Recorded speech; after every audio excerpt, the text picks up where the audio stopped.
This video will give examples with samples and error. To find out what the public thinks about these math videos, I asked all my best friends to rate them. Is this a biased sample? If so, how can I fix it?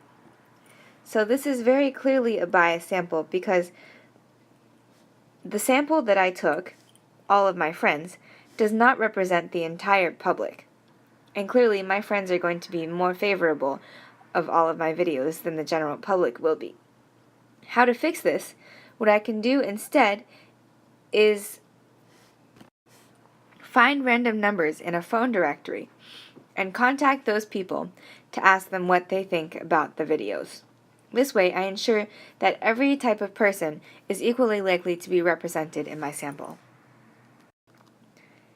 15 people out of 18 I asked think that these videos are awesome.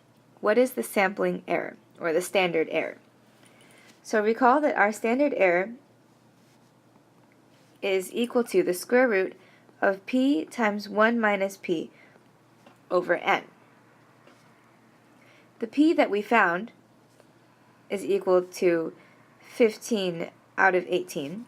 So that means that 1 minus p is 3 out of 18, and n is the total number of people sampled, or 18. So I can just plug these numbers into my formula,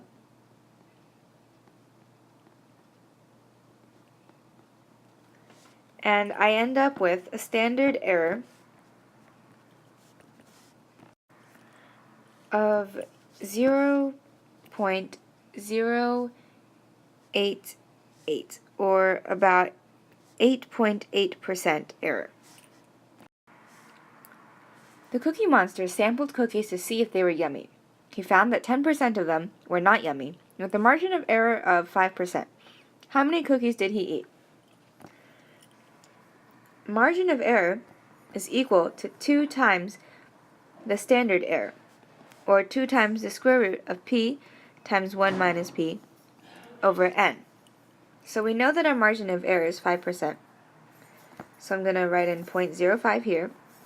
That's going to be equal to 2 times the square root of p is 0.1, because that's 10%.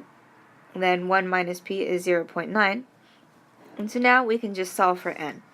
And if we do the math here, we can find that n equals 144 cookies. That's a lot of cookies to eat. I want to know what percentage of vampires like blood. If I expect it to be about 50%, how many vampires do I have to ask to get a sampling error of less than 10%? So standard error, again, p times 1 minus p over n. Now, since we don't know what p is, since we haven't taken our sample yet, we're going to have to just put in 0.5 as our guess for p. So standard error equals 0.1. That equals 0.5 times 0.5 over n. And so we find that n equals 25 vampires. So now I've gone and asked the 25 vampires, and it turns out that 15 of them like blood. Write a 95% confidence interval for this. So our first step for writing the confidence interval is to figure out the margin of error. So our margin of error is equal to 2 times the square root of p. P is 15 over 25. And 1 minus p is 10 over 25. And that's all divided by n, which is 25. So that equals about 0.098.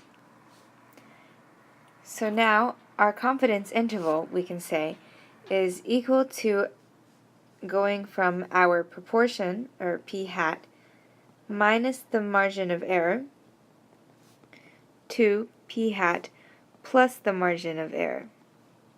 So our p hat was equal to 15 out of 25, or 0.6. So our confidence interval goes from 0.502 to 0.698, meaning that we are 95% certain that the true proportion of vampires who like blood lies within this range. Note that when we increase n, our margin of error decreases, so our confidence interval becomes narrower and we can say with more specificity where we think the true proportion lies.